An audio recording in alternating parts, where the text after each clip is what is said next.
Good morning, good afternoon, good evening, everybody. Welcome to the Ecosystem AMA.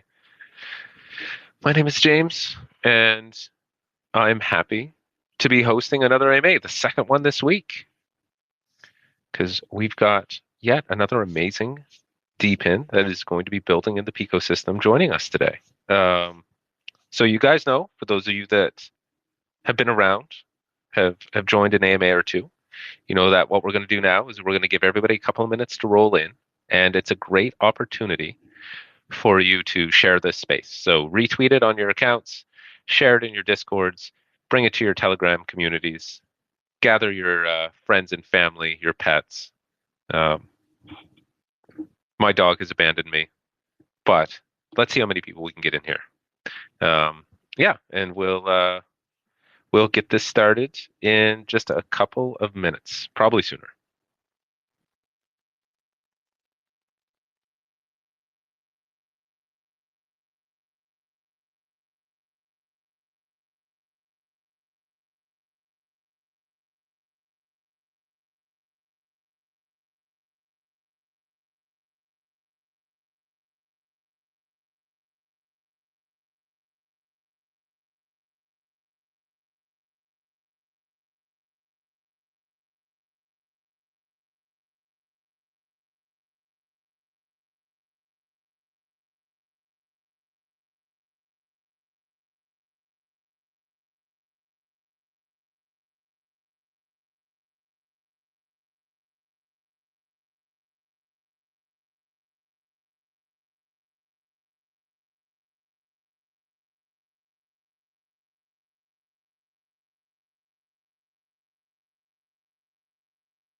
Okay, everybody, let's get started again.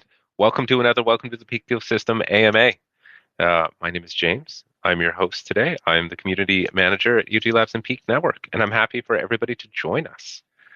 Um, it's another AMA this week, the second one, and on a Friday. This is great. Love Friday AMAs. So we will be chatting with Shachindra, the founder and CEO of NetCepio. But first, I thought we could do, as always, a little bit of housekeeping. I know I just did this a couple of days ago, but every week I like to remind everybody that we live in a Web3 environment and we are becoming fairly popular as a project. And with that comes a lot of people trying to take advantage of our communities. So as you're exploring new DPINs, as you're joining our official channels, as you're clicking links, please make sure that you don't trust anything that you verify. You can verify all of those links on our website or on NetCepio's website to ensure that you are going to the correct community platforms and social media channels. And if you ever have any questions, always feel free to drop me a DM on any of the platforms. I am James underscore Peak at everything to verify. Um, and with that, I thought we could dive a little bit into NetCepio, just for those of you that may be new, that may not be aware of this project. So what NetCepio they're a social deepin platform designed to democratize cybersecurity by leveraging decentralized VPNs and Wi-Fi to create a robust and secure and censorship-resistant internet infrastructure, which I think is becoming more and more important as we move forward. Rooted in the cypherpunk ideals, NetCepio is building a strong community-driven network, transforming everyday users into DPIN nodes. And by partnering with NFT communities, integrating DAOs, fostering ecosystem collaboration, they ensure that everybody can contribute to bridging the digital divide and enhancing cybersecurity. The platform combines advanced cryptography with decentralized infrastructure, offering pretty much unmatched security, privacy, and reliability. Which, for those of you that have gone through the cypherpunk ethos, that really reflects that whole idea, that whole excitement that we had with cypherpunk emerging, what seems like a long time ago.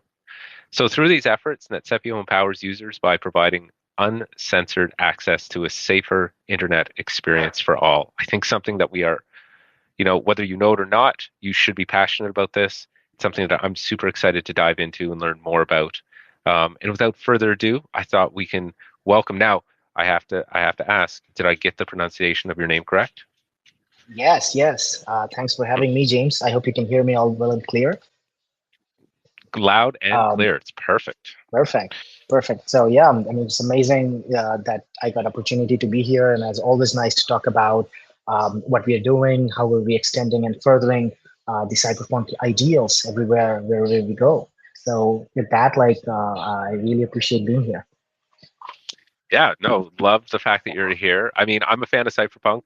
A lot of people hear that word and they think cyberpunk, but I think cyberpunk is definitely the better take on that.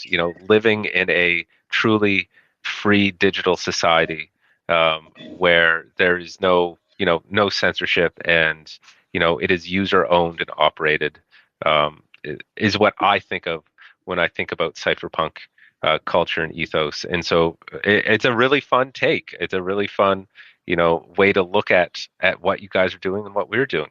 But enough about me. Why don't we start with you? Why don't you give you a little introduction to yourself, Sure. how you came to found Netsepio, what led you to that space, and then an overview of what the project is for anybody listening that might not know. For sure, for sure. So, those who don't know me, my name is Sachindra, and I'm the CEO for NetCPO. I'm leading a small team of passionate developers. They are very keen on solving the current problem in the cybersecurity space. So, this idea is like, of course, everybody has seen in their everyday life when they are traveling or accessing digital content. They must have gone through some sort of censorship or geo restriction. And of course, around COVID time, I went through the same. To counter those challenges, what I started off with self-hosting my own node, right? So again, it's good. You can do it yourself, and that's the best way to go ahead about using any technology and getting immersed, getting your hands dirty with it. But eventually, I found out what stands true for me might not be very accessible to everybody. So with time, we kind of like interacted with the protocol on the protocol stack. We kind of like started building the component which decentralized this component of people connecting their bandwidth together, creating a decentralized network where bandwidth can be used by other users, and then um, you get access to internet without having to go through any censorship. Of course, it will be encrypted because we are not using any proxies. There is going to be no way that people can find out what you're doing. So it will be fully anonymous and private at the same time. So while we were building this, we found out that decentralized system do not scale really very well if you're just making it as a kind of a marketplace, right? So what happens in these challenges is like there could be nodes dropping out, and it affects the QoS. So we kind of build this from the ground up, and it's again like we wanted to make it not only just secure and decentralized, but also like use the core principles of social VPN. So going just beyond what traditional or decentralized VPN and Wi-Fi provider are doing right now, but taking on the mission for democratizing access to cybersecurity as well. So what we do is like we make sure that the way you run the node is super easy and your contribution to the decentralized network is easier. And what NetCPU does is empower these people to do so. And at the user end, so when you're trying to access this network, we want to make sure that you don't have to kind of go through multiple hoops to just stay connected to internet. So our ideas and vision is like you shouldn't be paying to use the internet wherever you are. It should be as ubiquitous as it should be, and it should be safe, and it should be powered through the community. So think of like um, going anywhere you go and you're finding yourself connected to a secure internet, no censorship, no restriction, and having to access your apps wherever you go. So that's the core model behind building this NetCP as a platform. And the way we built it is not just through the VPN, but there is a Wi-Fi component. We have a browser extension that people can see where the kind of applications, the sites that they're interacting with, whether it's safe or unsafe. They can also review it. Everything happens in a community-driven manner, and that's the building block of what NetCP is right now and where it's aiming to be.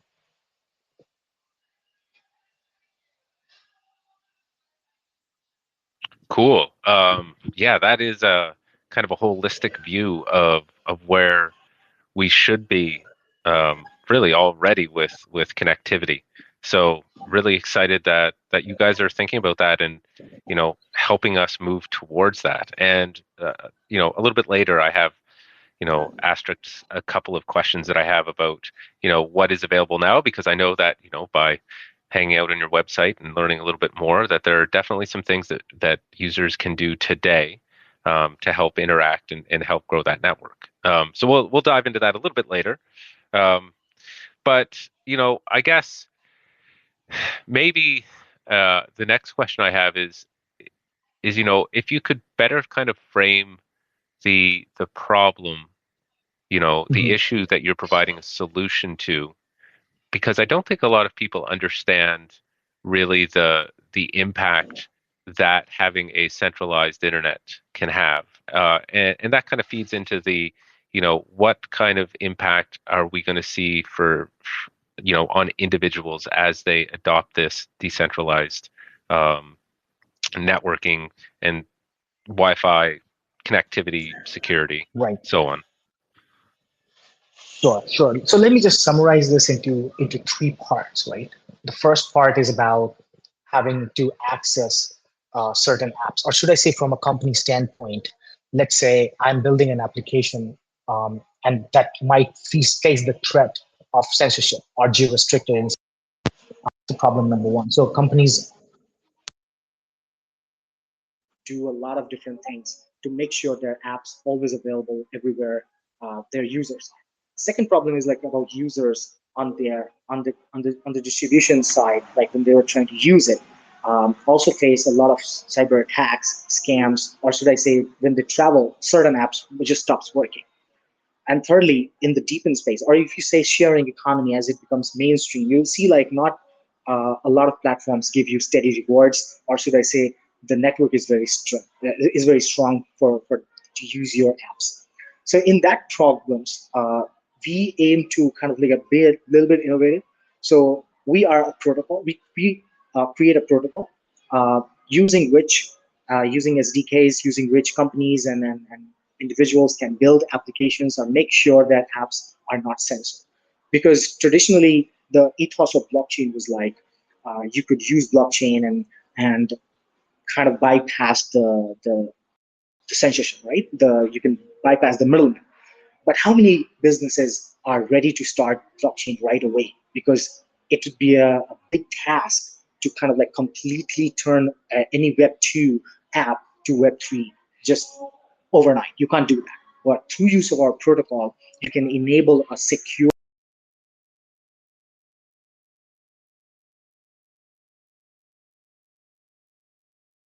There are many traditional VPNs out there that allows for users to access internet wherever they are, but most of them are, like, of course, centralized, and there are also some decentralized ones, but they fail to meet the needs of a really scalable one. Like you need a VPN that you can play games on, right? You need a VPN where you can watch you can watch good video or movies in full HD, right? And of course, you can forget about metaverse application because they require a larger bandwidth, which a lot of decentralized VPN do not meet those needs. So on that front, we are also very innovative. We create F2F network. There's a friend-to-friend network we do, and what people can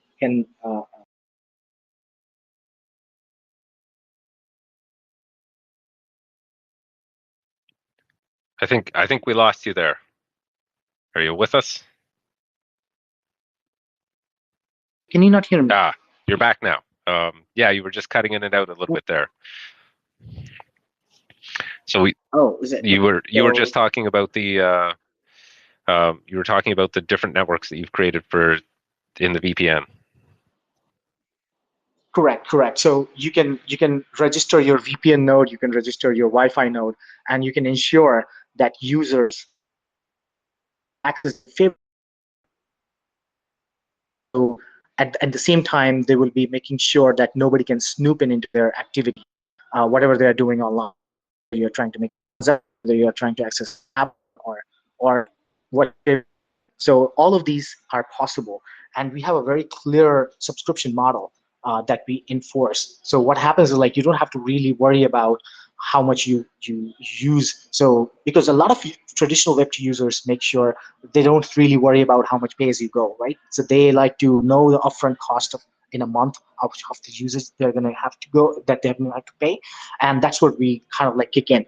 And there is a social deepen aspect, which kinds of partners with existing communities, NFT communities out there, or DAOs, that makes sure that their users get access to internet without having to pay for it. And that's where the social deepen uh, factors in. So let's say you're holding certain NFT, being a part of a community, or you're part of a DAO. Now you can make that DAO pay for your pay for your security. So you can make sure that you don't have to worry about paying or even setting up these nodes by yourself. So as a user, you would find out you're entering towards a scenario, or you're envisioning the same ethos. Wherever you go, you're safe, you're connected, and you don't have to worry about uh, accessing any apps, whatever, because they are all available on your network. So that's the drug transformation that CPO aims to bring, and that's what we do at the moment. Cool. So, solving the problem from both sides, providing opportunities for developers to create apps that can take advantage of this decentralized connectivity, as well as providing VPN and Wi-Fi for, essentially acting as nodes for users to contribute to the network as well and take advantage of the security and the speed. I'm really happy to hear you talk about that bandwidth issue because, as a VPN user myself, there's a lot of stuff that I can't do because of restrictions of bandwidth. So yeah, Right. yeah. So yeah, really well thought out sort of approach to making sure that you've got all of those angles covered. Um, the I think that really shows how you guys are thinking about the individual and a little bit about the industry. But I'm curious, when you think about moving into the future and when you think about as adoption of your protocol picks up, what kind of impacts is that going to have across the industry? What's your vision of where this goes on a large scale? Right. Again, like the kind of work we're doing, I see that there's transformation definitely happen in expansion network. So with greater adoption and larger number of nodes, you can think of like there will be a lot of areas where everyday users are able to earn money by sharing their bandwidth. I think that is the first thing that come to my mind, because there's a lot of digital divide, like certain things, the kind of internet speed you are having uh, right now, I might not have that. And there are definitely certain part of the globe that do not even are connected to the internet because they have like very small amount of time that they can connect to, right? So I think that digital divide is going to be bridged through the use of our protocol. Secondly, individuals are going to get a little bit more empowered over their digital presence and digital rights, like what kind of access they are supposed to have and the kind of systems they are supposed to be using in a certain way. They're going to be a little bit more aware of that, and they're going to take back control of the internet that they never thought they had in the first place, right? Like right now, people, when they use a device or when they use an electronic product, what happens is like you kind of like trust them with what they're basically saying they're going to do. With our protocol, I think you will have a little bit more say in how you use this product because there's a firewall feature built in. So what happens is like you can kind of customize what applications have access to certain network within your home network, right? So all of these are able to be possible, and that kind of transformation is definitely possible. And thirdly, like not just about security awareness and increasing internet autonomy, but broader community participation I'm more bullish about. So you can think of like more users being more involved in decision making, network governance, and say having a say in uh, finding out what apps are kind of like stealing their data. They're finding out whether certain apps are not uh, kind of following the correct policies of handling their data, and they having to basically say, we are not going to allow you to access our internet on certain point of time. So you choosing uh, on which apps access the internet at certain point of time and which apps do not also would be another key factor in you becoming more cyber aware, is what I can think of like a few points where our technology is going to impact into the future transformation for bridging the digital divide and getting you more connected and more hyper aware. Yeah, and I can totally see that driving the development side of it as well, because once users start to understand, what data apps are taking, and how they are, in some cases not following, the appropriate protocols for security, that's going to shift which apps people use, and that's going to force developers to create better apps that are more secure and that are more aligned with what you were just talking about. So I think you could see this trickle down effect, that starts with that community effort, that community adoption that you were talking about, and moves into the development sphere. Agreed. Yeah, I think I think it's that bottom up approach is a really interesting approach.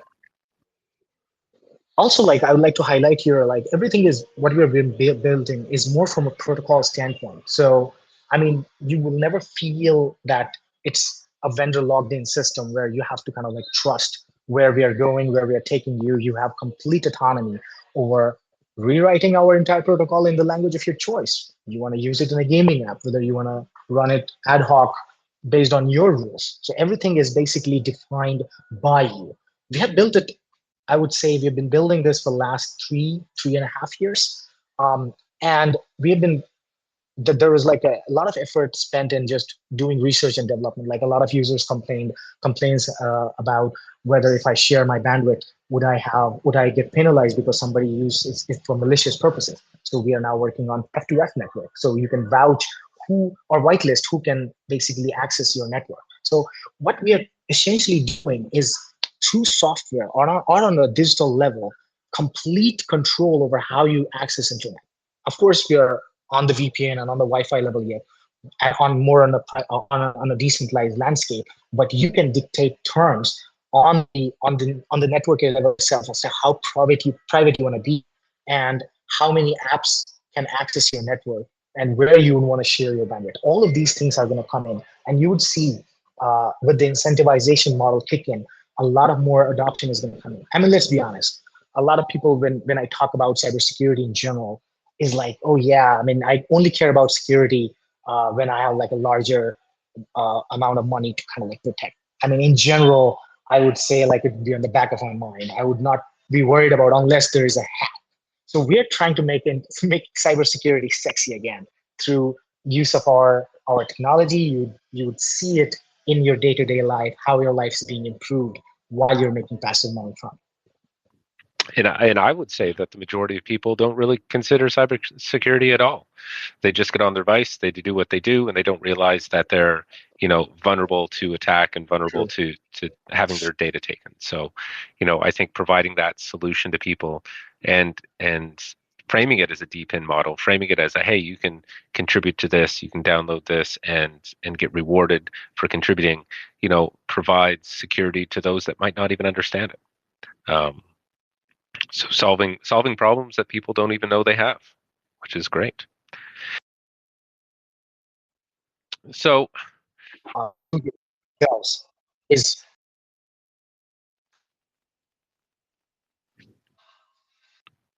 yeah. So I guess, sort of stepping back a little bit, and to get to a question that I had that I mentioned earlier, which was, you guys are up, up and running in a beta right now. So what products are available right now if somebody wants to get involved with, with a project and start contributing? And what sort of where are we at with that right now?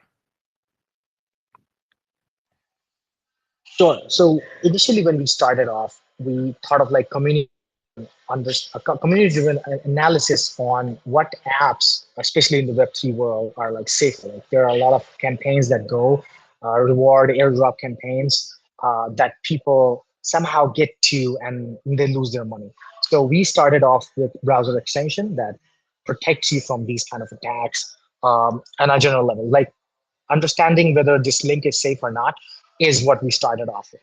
and that's already live. So you can actually go and download NetCPO browser extension, and you can start contributing by sharing review, feedback, or you can even claim project. If you're a project owner, you can claim, and then you can verify and ensure that the community understands uh, the impact of your product. So that's already available. Secondly, we started off with VPN. So what happens now is like users can actually right now, and there are like a lot of users already running nodes. So you can actually run a node in the cloud and start sharing your VPN bandwidth and allow users to a borderless web without any censorship or any geo restrictions. So a lot of users are already running. You can go to erebus.io, and it's under the Explorer section. You can see a lot of nodes running across various countries and locations, and you can also run your own node. From a user side, you can, of course, sign in with your wallet, and you can start using this VPN as well for any device of your choice. Like we support WireGuard protocol, so you can connect your mobile phone, you can connect your laptop, computer, even your IoT devices. Since the kind of internet configuration we give is not tied to a specific device, it's more on the protocol level. So any electronic device which is connected to internet, you can connect to our VPN. And there's also private beta running for the private dedicated network that's more from enterprise users only. Which, if in case you are a company, you're a remote team focused at protecting your data and your employees, users, your employees' data wherever they are. Like right now, there's a boom in remote work, so a lot of your users our employees are kind of like across the world, and they might be using public Wi-Fi. So you want all of them in one private network, and there is going to and you need a firewall in it. So we have that as well. So we are doing this for enterprises. We have helped a lot of companies protecting their corporate internet by their securing their offices, their homes, making sure that all of you are in the same network. So we have that as well. So you can just hit me up, and we can set up a private VPN for you as well. And yeah, these are the current things we have. We already have a mobile app as well, which you can download and try it out. App Store listing and Google Play listing is going to be coming in soon as we start the launch of our Cypherpunk program. Um, you're going to see a lot of people starting to run Node, get rewarded and incentivized, because a lot of things that we built was more from a technological standpoint to kind of like show how we solve this particular problem and show how you can do this on your own. But now, of course, to be honest, like there was no incentivization at play there, so we didn't see a lot of adoption. But now that we are launching this program where you are going to be rewarded for running the node, is we're going to see a lot of different use cases, a lot of different apps. I mean, yesterday I was talking to someone who is going to be building a connectivity app on top of our protocol. So that's going to be huge. I mean, we made more app developers using our protocol. Whether you're building games, whether you're building a chat app, or anything that basically leverages internet, you can kind of use our protocol, and that's where we are at right now. You can access our GitHub and everything. We have a very nice Git book. You can actually use that to build apps. And right now there is as NPM SDK. There's already a Go SDK. We will be launching Rust and other our other implementation of the languages as well. But so far we have been Go and in Node.js. So that's what we are at from a technological and platform wise. Cool. I mean, that's a lot of stuff that's live and that's available right now, and we'll definitely review that at the end of the AMA. But it's great to hear that there's so much available for people to participate in, and it sounds, like it's a great use case for that, like you said, that deep-in incentivization, that deep-in community incentivization model. So I guess that leads great into the next question, which is, you guys are going to be deploying on the Peak network, and I saw in the tweet that you're going to be minting your native token. You're going to be doing lots of stuff. There's lots of collaboration available. So when you were kind of evaluating the networks that were available to you, what stood out about Peak, and sort of what informed your decision to come join our ecosystem? Absolutely, absolutely. So I started my Web3 journey from like being an Ethereum maxi, I would say. And I have got again like cypherpunk ethos. Like I like them very much. And while I was evaluating various protocols, various chains, I mean, it's not about just one uh, thing that stands out. But what excited me about Peak was like the deep in focus, right? So interoperability becomes a key thing. It's not just always about which is the fastest chain or which is the cheapest chain to use your transaction for, you know? It's also about how decentralized the chain is, right? How compatible it is going to be with existing other applications that are out there. How bigger of an ecosystem value is going to be created, right? So all of these are becoming more appeal. And with DeepIn, since it's in nascent stages, we need a lot of different ecosystem um, growth in that particular part. So being EVM compatible, uh, I think, and the kind of deep in modules that there are, like DID module, there's of course Peak ID, which makes it as if it's perfect for like machine to machine interaction. So I would say that part definitely was very much of an appeal to me. Secondly, I was reading up, hearing about how how Leo was building Peak for a long time, and before that he used to work with very much enterprise use cases, right? And that particular knowledge kind of like accumulated into building what Peak is right now, and where it's going to be going. I think that definitely factors in into understanding the needs of scalability, right? So when you are trying to scale a network, when you're trying to connect a billion or even like 100 million people on a single network, it's not going to be without challenges. And I think the team is kind of like well poised on solving those challenges with both enterprise and user alike. It becomes essential that there must be uh, a definite push towards building on Peak, and that's where we were like kind of captivated by that, and we thought like we have to have our token on Peak and protocol native integration into Peak. So with that, what will happen is a lot of different other uh, players, say cloud gaming, or let's say you're trying to um, do renewable energy trading, a lot of these things can be possible through our protocol as well. And that's why we have to be on Peak because not it's not just about us or just the deep end that's play here. It's also social deep end. We need to do it in a community driven way, and that's where I feel like Peak is much more uh, of an appeal to us than any other network out there. I hope that answers your question. I think I went out a bit in that manner. Yeah, no, that's great. I mean, I think it's definitely a unique perspective on what informs that decision, because a lot of people they just kind of glaze over the tech, and they talk about other things, but it's really nice to have somebody come in and sort of highlight the very specific mechanisms of the technology that's available, that is attractive and that's beneficial to the project. So I agree. I think that, from my standpoint, looking at your project, there's a lot available. A lot of those modular deep-in functions that are available are definitely, going to be useful. And then there's, I think, a lot of opportunity for collaboration. You're providing a protocol, like you said. There's going to be there's a lot of potential for people to use that and build on top of that. And I think there's a ton of opportunity. I always like to say that we're building a unique ecosystem, and when we talk about ecosystems in Web3, we typically talk about just the different projects that are a part of that chain or building on that chain, and there's very little interaction between those projects. But in our ecosystem, we see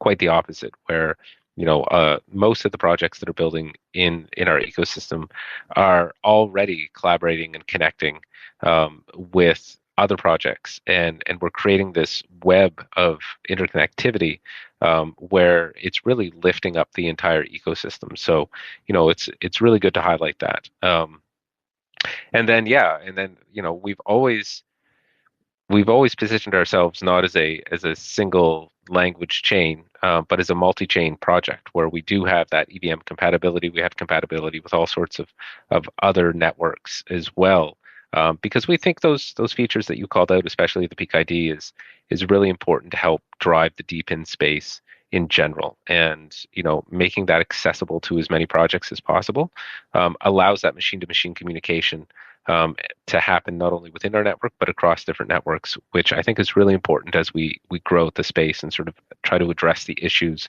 that can be addressed with DeepIns.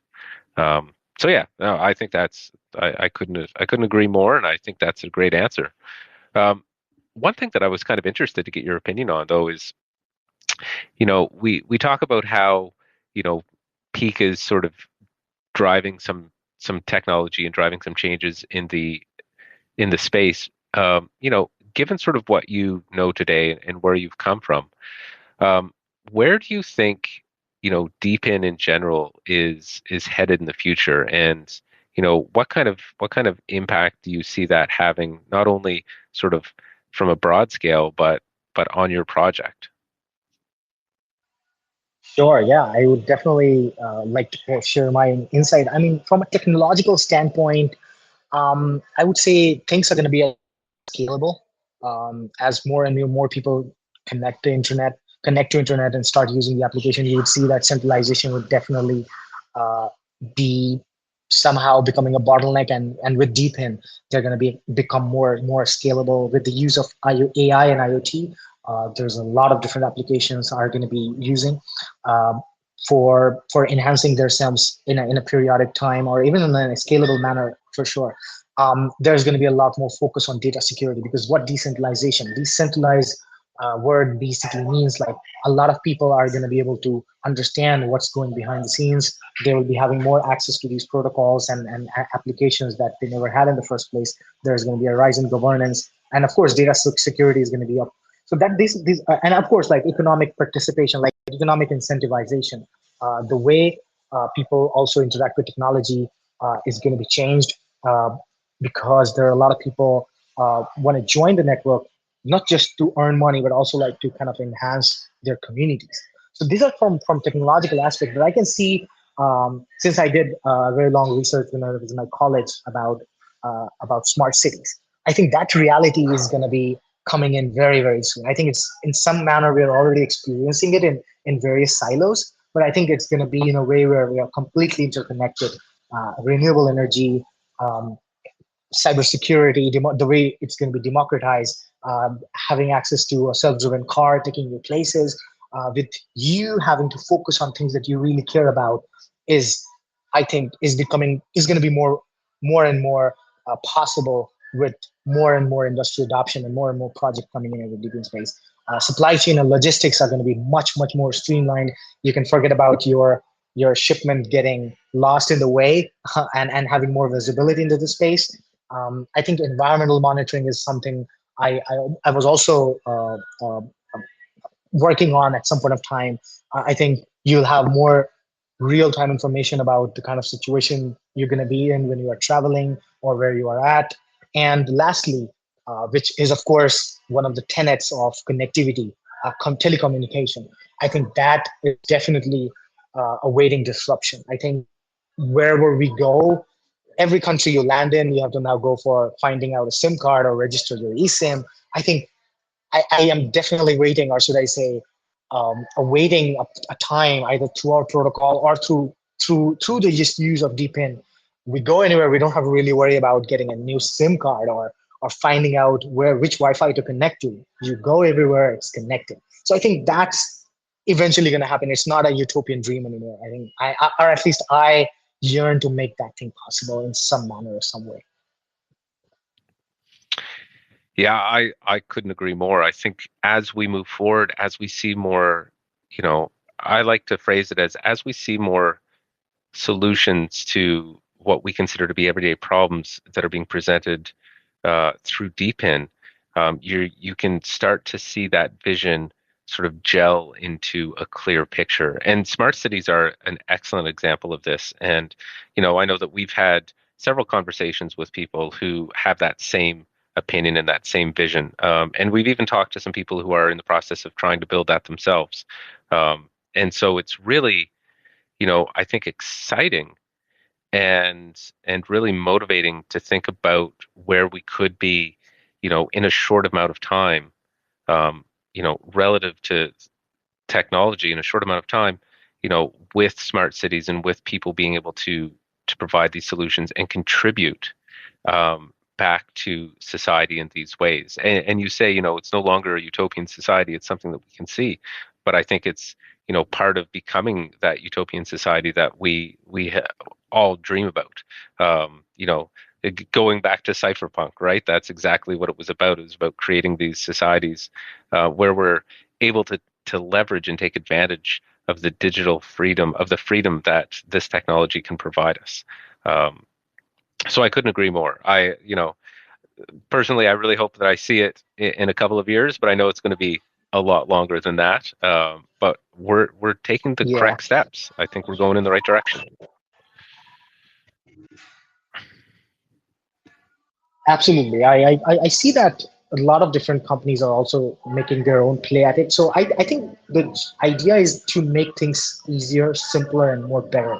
And that's the promise of Deepin, and that's why um, I mean people are saying that this is going to be one thing that is going to make uh, the essence of blockchain more mainstream, and smart cities, telecom, environmental, supply chain. I think these are the various things that are awaiting disruption through the use of Deepin. Yeah.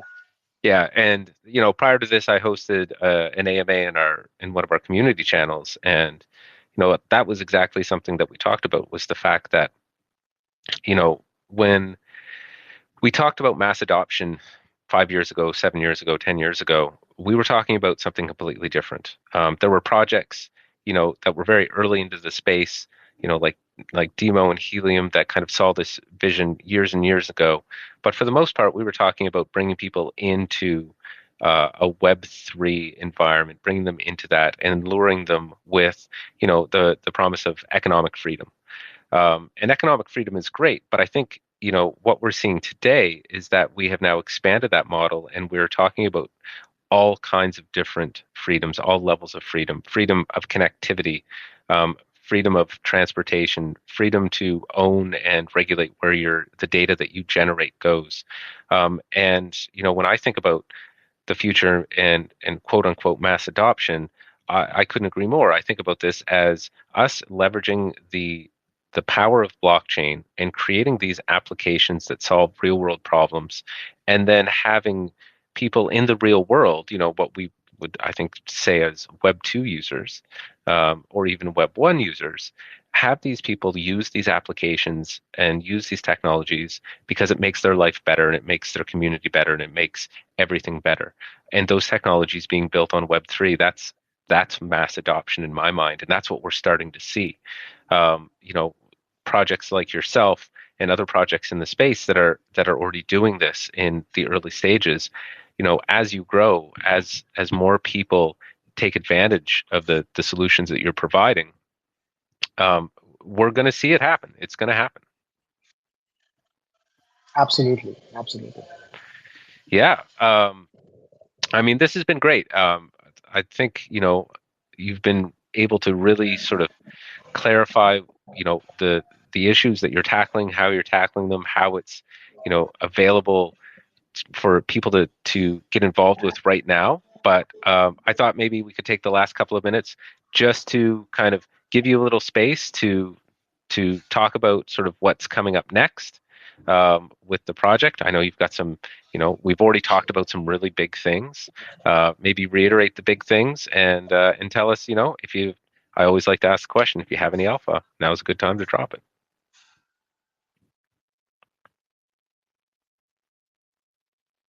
Oh no, we lost you at the alpha part.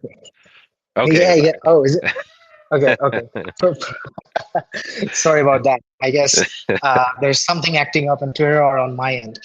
But yeah, like I think I did mention about Cypherpunk program. So we are launching this next week. We are going to start our intent form and everything. Where we are rewarding our community. Now, either you're an artist, either you are a developer, builder, or you were just interested in running our node, or even you can be a reviewer. So a lot of different types of activities if you're interested in doing or you've been actively doing now, you would start to get reward. We are pledging up $50,000 for making sure that our users are definitely protected and avoid scams on that part. So we want to make sure that our community is a bit more thriving one. At the same time, they actively give us feedback. So that's going to be unveiled. Also on the technological side, We are launching our iOS app as well. It's I mean, depending on when it's going to be listed on the iOS and then it gets accepted, but that's actively there, and people can either run their own version of it, or people can sideload the Android app as well.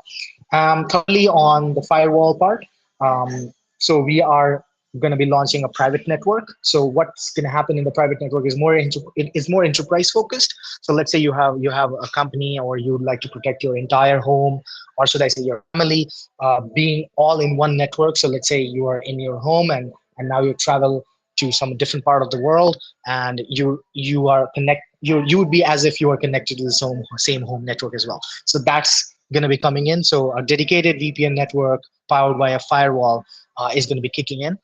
And of course, lastly, a hardware node. I mean, that's going to be next month.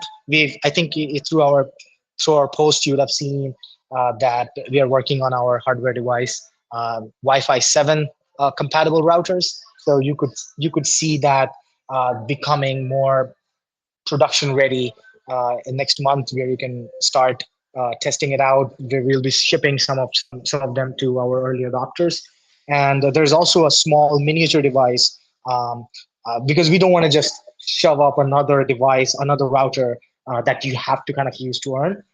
Because a lot of users are already having very good routers at their home, and they would want to continue using that because they are very well adept. So we would be creating a very small footprint device that only registers their node and allows them to share their Wi-Fi bandwidth,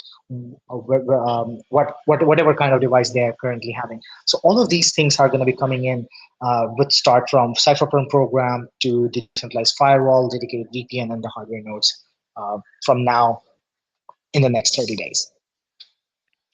That's great. That's a lot. Really looking forward to that. So for anybody who, wants to explore this further, get your browser extension, start running a node, getting more involved, joining their Discord, their Telegram, following them on Twitter, everything you can find at netsepio.com. That is the website. And you can follow them on Twitter. Or X, I guess. Elon hates me for saying it. Is just x.com/netsepio.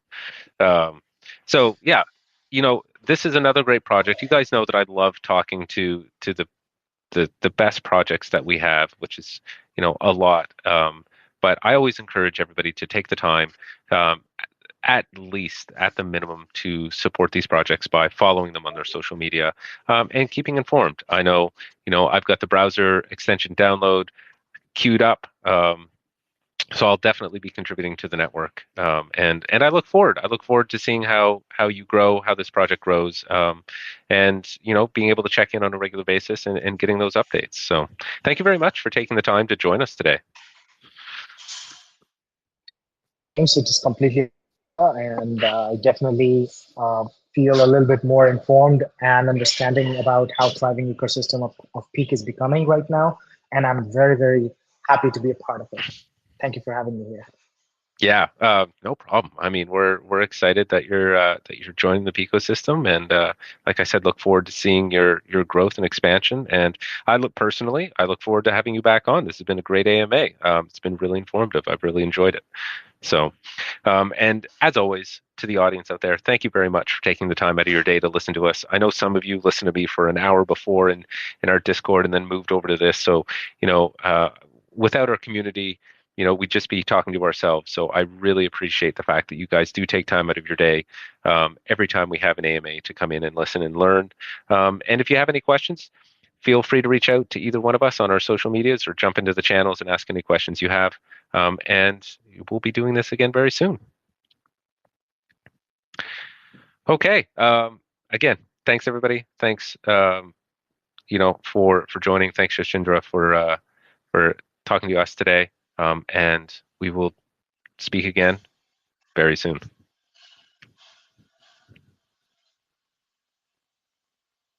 For sure. Thank you very much. Have a great one. Bye-bye.